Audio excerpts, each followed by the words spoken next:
Hello and welcome to the latest Science of Sport podcast. I'm your host, Matt Solomon, and today I'm delighted to be joined by James Malone. So James is a senior lecturer, a researcher, a mentor, and a consultant. He's accredited by BASIS and SENR, and he's produced over 35 peer-reviewed research articles, which makes him the perfect person today to discuss how you can use cooling to improve your recovery. So without further ado, it's time to welcome James onto the show. So James, welcome to the Science of Sport podcast. It's a pleasure to have you here. Yeah, thanks very much for having me, Matt. Much appreciated. Thank you very much for joining us. So can you give us a quick introduction as to who you are and what you've been up to until now? Yeah, so my current sort of role, so I work as a senior lecturer at a university in Liverpool. But prior to that, I've kind of worked mostly in applied sport, so kind of going back quite a while now, but did my PhD at John Moores University linked with Liverpool Football Club. So kind of spent 3 years or 3 seasons there working as the first team sports scientist as well. After that, went to work for Catapult Sports for a number of years. So was actually the first UK employee for Catapult. So pretty much myself and an Australian guy went around Europe and just tried to get as much business as we could. And luckily we did. We grew the company quite a lot in that time. So got to network, and I think I visited about 40 odd countries during that time. So it was a really good time. But then, like most things, they come to an end. And now being in sort of lecturing for this my 8th year, which I still enjoy. But alongside that, I also do a lot of consultancy and mentoring as well for young practitioners. Absolutely excellent. And we're here to talk about cooling and how that's used by elite athletes. So, like the basics of it.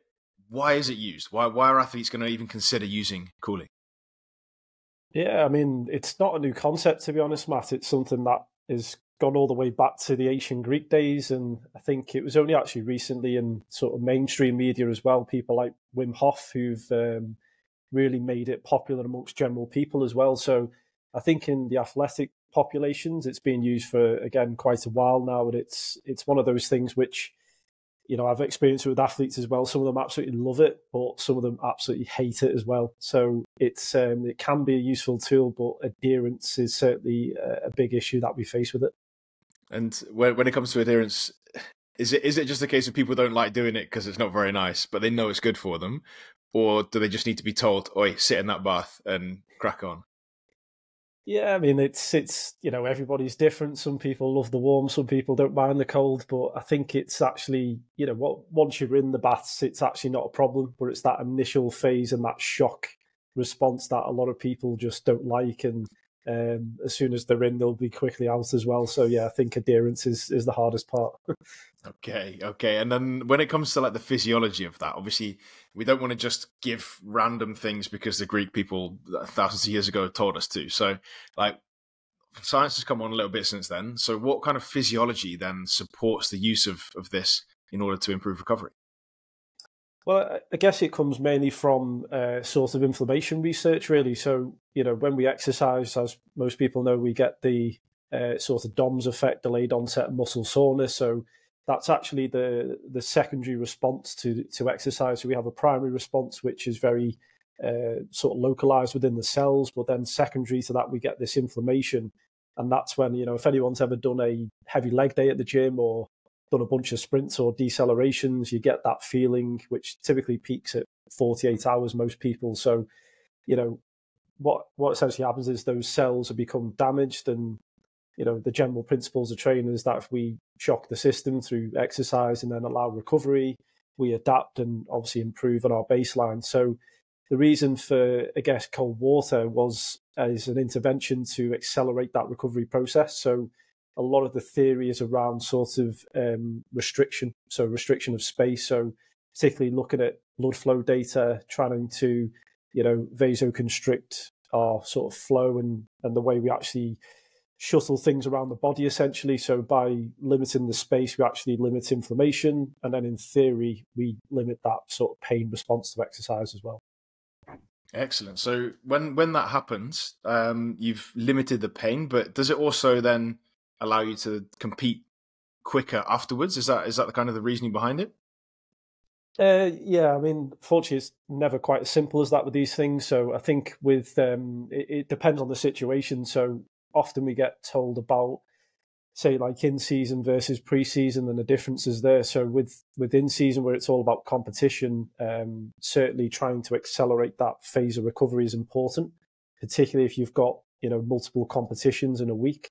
However, if you're trying to just focus purely on adaptation like in pre-season, it might actually be better to allow the body to recover naturally. So allow the physiological systems to adapt and to, be exposed to that stress, because like with most things in life, if you give an overdose of what it is, it becomes less effective over time. So when we're looking at different options available for this, ice baths are kind of the one that everyone's going to think about. But what different cooling options do athletes have at the fingertips? Because it's not just one thing, of course.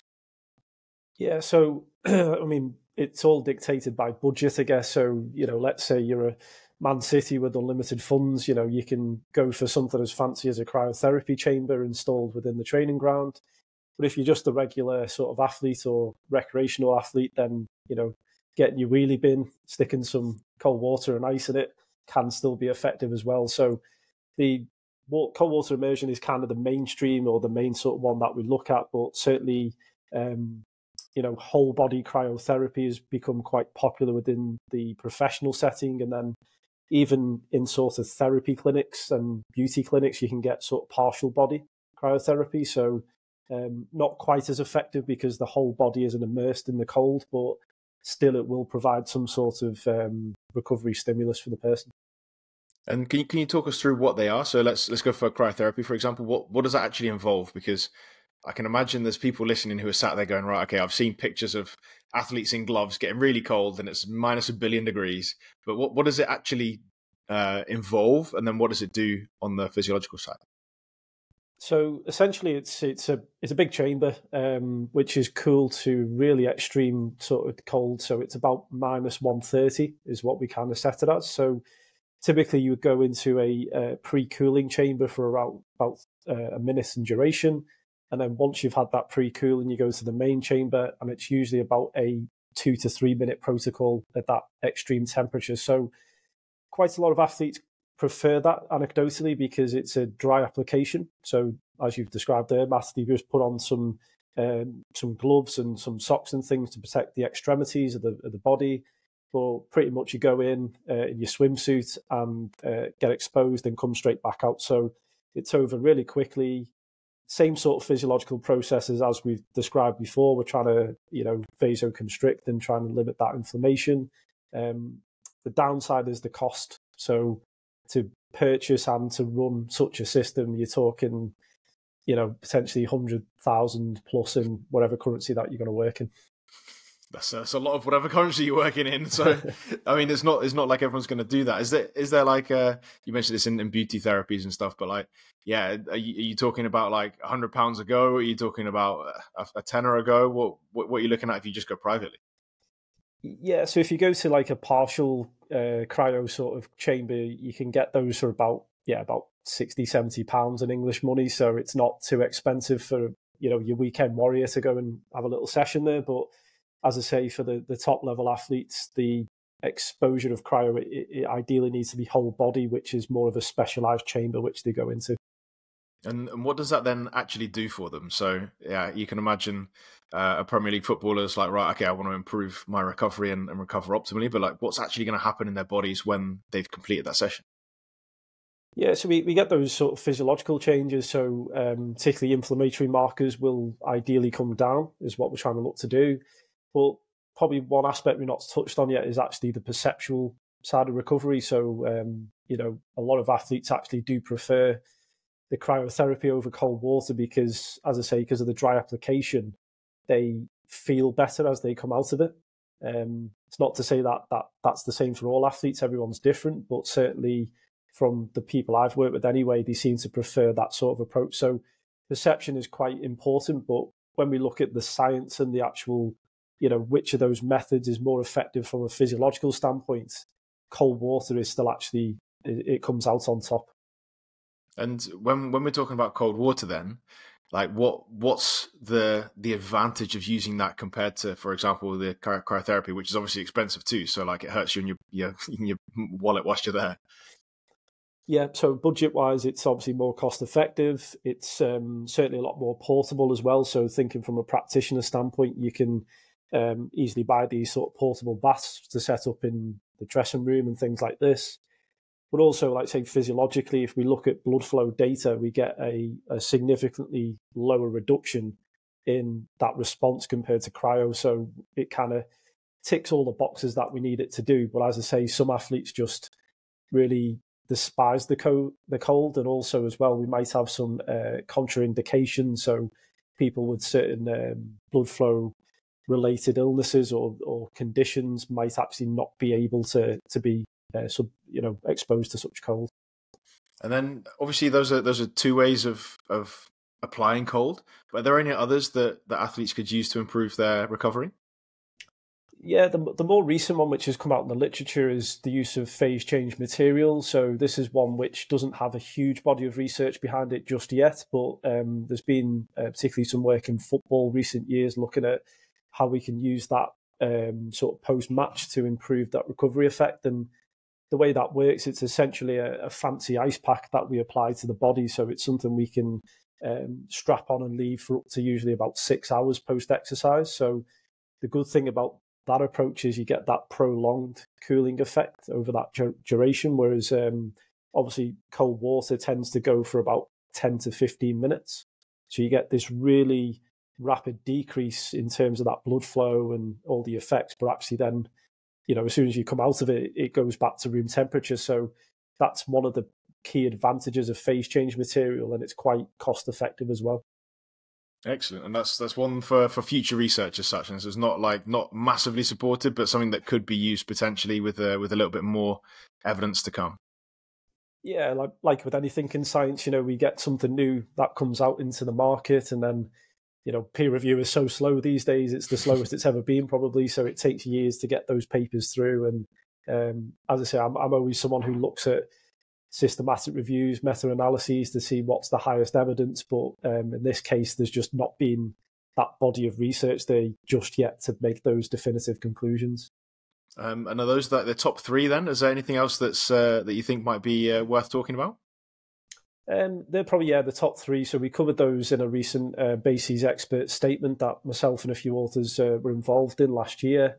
But, since then I've actually been approached by quite a few companies, a few startup companies as well, who've looked at kind of combination of things. So looking at sort of like localized cryotherapy. So you could actually get, similar to a massage gun essentially, where we can localize where we put those cooling. So that might be something particularly for rehab setting, which is quite useful, particularly for certain muscular injuries.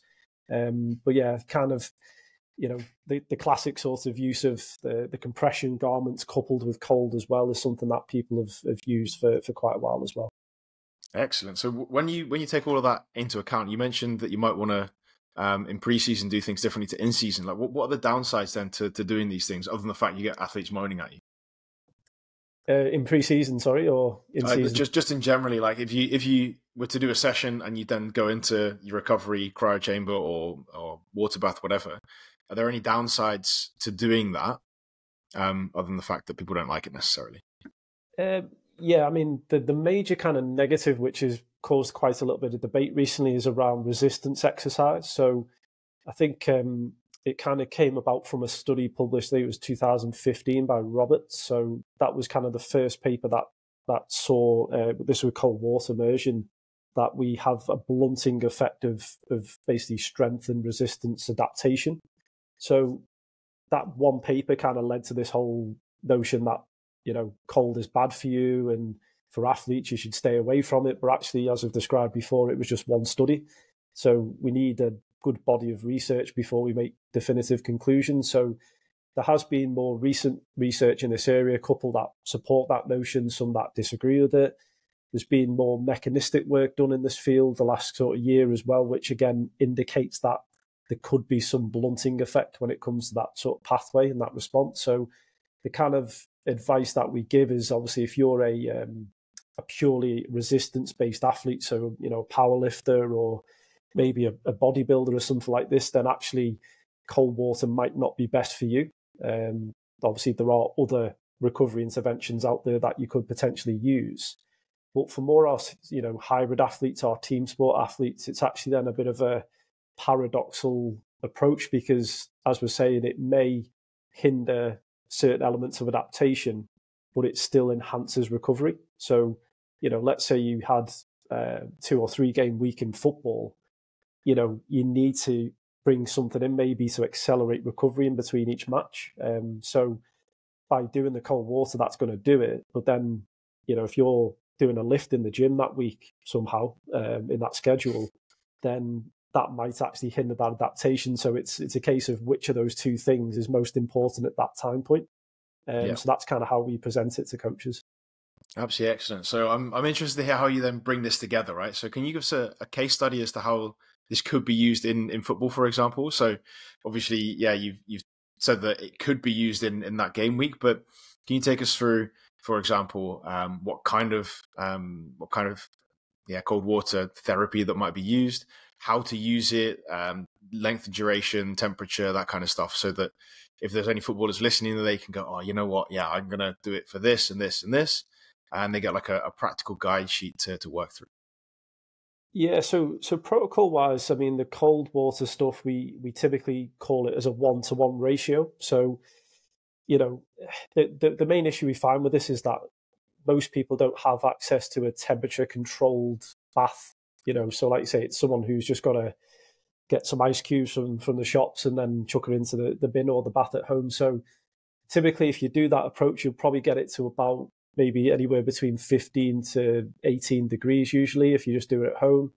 Now, like I say, you need ideally a 1-to-1 ratio for duration to temperature. So if let's say it's at 15 degrees, that means you have to stay in for 15 minutes, which some people might struggle to stay in that long. Obviously, if you go a bit colder, which is ideal, we tend to say probably 10 degrees is the ideal temperature. That would only equate to a 10-minute duration. So it all depends on the temperature to duration ratio there. I've already kind of touched on the cryotherapy approach, so very short duration, but really extreme cold, so 3 minutes at that minus 130.